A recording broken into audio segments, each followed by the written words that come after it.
నేను doctor Vamshidhar Reddy orthopaedic surgeon. So ఇవాళ మాట్లాడబోయే టాపిక్స్ కొన్ని ఫ్రాక్చర్స్ గురించి మాట్లాడదాం. So one of the common fractures ఇది ఇంటర్ట్రోకాంట్రిక్ ఫ్రాక్చర్ అంటారు. అంటే జనరలీ కేటగరైజేషన్ హిప్ ఫ్రాక్చర్స్ అంటారు. అంటే హిప్ చుట్టూ అయ్యే ఫ్రాక్చర్స్లో కామన్గా ఏమవుతుంది అంటే ఒక ఏజింగ్తోని ఒక ప్రాసెస్ అవుతుంది బోన్లో, దాన్ని ఆస్టియోపోరోసిస్ అంటారు.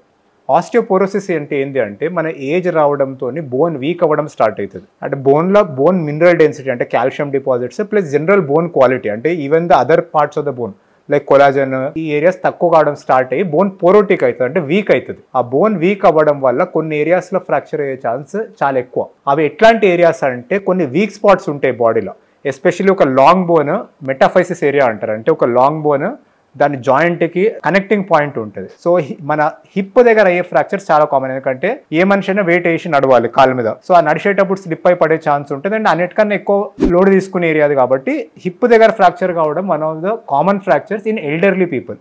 అంటే ఒక ఏజ్ వస్తున్న కొద్ది ఆస్టియోపోరోసిస్ వస్తుంది, బోన్ వీక్ అవుతుంది. సో ఈ హిప్ ఫ్రాక్చర్స్లో there are two common varieties which is called the neck femur fracture and intertrochanteric fracture. So ఈ వీడియోలో మనం ఇంటర్ట్రోకాంట్రిక్ ఫ్రాక్చర్ గురించి మాట్లాడదాం. సో ఒక ఎగ్జాంపుల్ ఇస్తాను ఎట్లానే. సో కామన్గా హిప్ ఫ్రాక్చర్ ప్రజెంటేషన్ ఎట్లుంటుంది అంటే ఒక ఎల్డర్లీ పర్సన్ ఉంటారు, లైక్ మీ పేరెంట్స్ కానీ గ్రాండ్ పేరెంట్స్ కానీ, around 60-65 plus, some times 70-80 even 90 ఏ ఏజ్లోనైనా ఎంత ఏజ్ ఉంటుందో అంత ఫ్రాక్చర్ అయ్యే రిస్క్ ఉంటుంది. సో నడుస్తూ బాత్రూమ్కి కానీ ఎక్కడికైనా వెళ్తారు. జనరల్లీ ఎల్డర్లీ పీపుల్ కొంచెం బ్యాలెన్స్ కూడా ఇష్యూస్ ఉంటాయి బికాస్ ఆఫ్ న్యూరాలజికల్ ప్రాబ్లమ్స్ కానీ మజిల్ వీక్నెస్ కానీ. సో లైట్గా స్లిప్ అయి పడతారు, like that's very mild fall. కానీ ఆ పడగానే ఏమైందంటే hip one of the hip చాలా పెయిన్ అవుతుంది ఫస్ట్. నెక్స్ట్ లెవెన్కి రాదు, ఎవరో వచ్చి హెల్ప్ చేయాలి. అండ్ బెడ్ మీద పడుకోబెడితే బికాస్ ఈ హిప్ ఫ్రాక్చర్ అయినందుకు ఫస్ట్ థింగ్ ఆ మజిల్ పుల్ వల్ల కాలు పొట్టిగా అయిపోతుంది. అండ్ మన కాలు వెయిట్ వల్ల కాలు సైడ్ తిరిగిపోతుంది. సో బెడ్ మీద పడుకుంటే మీకు కాలు ఈ పొజిషన్లో కనిపించవచ్చు, మీకు ఈ టైప్లో ఒక కాలు పొట్టిగా ఉండడము అండ్ కంప్లీట్లీ బయటికి తిరిగిపోయి ఉండడం. This is one of the ఇండికేషన్స్కి ఏమైనా ఫ్రాక్చర్ అయ్యి ఉండొచ్చు. ఇటువంటి టైంలో ఏం చేయాలంటే పేషెంట్కి పెయిన్ వల్ల బెడ్ మీద కూడా మూవ్ అవ్వరు, అంటే బెడ్ మీద కూడా ఒకటే పొజిషన్లో ఉంటారు, అటు ఇటు తిరగడం చాలా కష్టం ఉంటుంది. లేచి నడవడం అనేది ఆల్మోస్ట్ ఇంపాసిబుల్, కూర్చోవడం నడవడం కూడా చాలా ఇబ్బందికరంగా ఉంటుంది.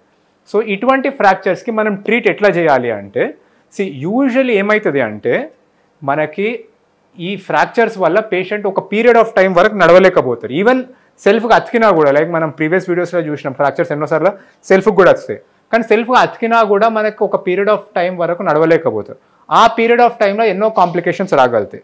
సో ఇటువంటి దానికి మన గోల్ ఏంటి అంటే ఎంత తొందరగా పాసిబుల్ అయితే అంత తొందరగా పేషెంట్ని మొబిలైజ్ చేయడం, అట్లీస్ట్ బెడ్ మీద అటు ఇటు తిరగడము అండ్ పేషెంట్ నడవనికి మనకి యాజ్ సూన్ యాజ్ పాసిబుల్ చేయడం. ఎట్లా చేస్తాము అంటే ఐదర్ రిజిడ్గా ఫిక్సేషన్తోనే లేదంటే జాయింట్ రీప్లేస్ చేసి లైక్ హిప్ హెమీ రీప్లేస్మెంట్ అనేది చేయగలుగుతాం. సో ఈ సర్జరీ అనేది మనకి ఎందుకు చేస్తాము అంటే మనకి even though age related risk ఉంటుంది ఈ ఫ్రాక్చర్స్లో. అంటే ఏ సర్జరీ చేయాలన్నా అనెస్థీషియా అయ్యాలి, దానికి సర్జికల్గా ఫిట్నెస్ ఉండాలి, కార్డియాక్ ఫిట్నెస్ ఉండాలి, బ్లడ్ లాస్ అయ్యే ఛాన్స్ ఉంటుంది, సర్జికల్ కాంప్లికేషన్స్ అయ్యే ఛాన్స్ ఉంటుంది. సో ఏదైనా రిస్క్ ఫ్రీ సర్జరీ కాదు, బికాజ్ ఏజ్ రిలేటెడ్ రిస్క్ ఎక్కువ ఉంటుంది.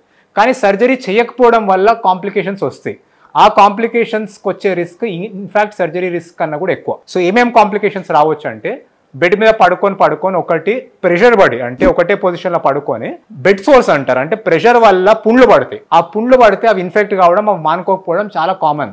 కొన్నిసార్లు చాలా డీప్ సోర్స్ పడతాయి. సో బెడ్ సోర్స్ రావడం ఒకటి. నెక్స్ట్ పడుకొని లంగ్ కెపాసిటీ తగ్గడం, లంగ్ ఇన్ఫెక్షన్స్ రావడం. ఇంకోటి పడుకొని పేషెంట్ మెంటల్ స్టేటస్ అఫెక్ట్ అవ్వడం. సో ఆల్జైమర్స్ ఇవేమైనా ఉంటే సివియర్గా వర్సన్ అవ్వడం. వన్ మోర్ థింగ్ ఏంటి అంటే మనకి పడుకొని కాళ్ళలో బ్లడ్ క్లాట్స్ అవుతాయి, మనకి డీప్ వెయిన్ థ్రోంబోసిస్ అంటారు. ఇవి ఎందుకు అయితే అంటే కాల్ మూవ్మెంట్ ఉండదు. సో ఇవన్నీ కాంప్లికేషన్స్ చూస్తూ even though high risk surgery ఉన్నా కూడా as an orthopaedician me treating doctor goal ఏముంటుంది అంటే యాజ్ సూన్ యాజ్ పాసిబుల్ ఎంత తొందరగా వీలైతే అంత తొందరగా పేషెంట్ని పెయిన్ ఫ్రీ చేయడము, అట్లీస్ట్ కూర్చోబెట్టడం, అంటే కూర్చొని బెడ్ మీద సైడ్ టు సైడ్ తిరుగుతుంటే బెడ్ సోర్స్ రాకుండా ఉంటుంది. అండ్ మనకి వీలైతే మొబిలైజ్ చేయడం, సో అంటే వాక్ చేయడం. సో ఇది ఎట్లా చేస్తారు అంటే మన ఈ వీడియోలో ఇంటర్ట్రోకాంట్రిక్ ఫ్రాక్చర్ గురించి మాట్లాడదాం. సో ఇంటర్ట్రోకాంట్రిక్ అంటే మనకి టై బోన్ షాఫ్ట్ ఉంటుంది, షాఫ్ట్ పైన అవుట్ సైడ్ గ్రేటర్ ట్రోకాంటర్ అని ఉంటుంది, ఇన్సైడ్ లెసర్ ట్రోకాంటర్ ఉంటుంది.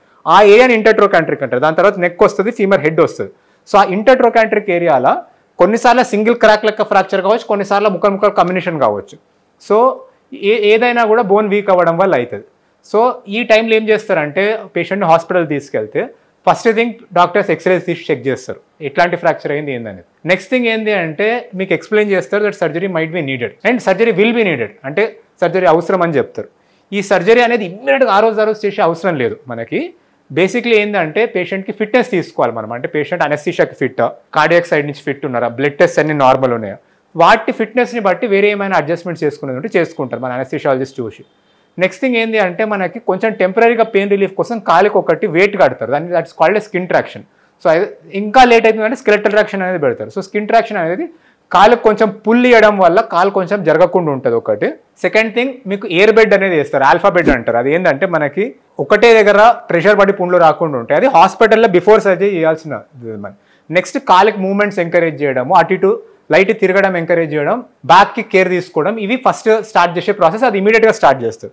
నెక్స్ట్ ఫిట్నెస్ రాగానే, అంటే maybe next day or the day after that, so fitness రాగానే as soon as possible intertrochanteric fracture. Generally intertrochanteric fractures ఏమవుతాయి అంటే మనకి న్యాచురల్గా హీల్ అయ్యే ఛాన్స్ ఉంటుంది.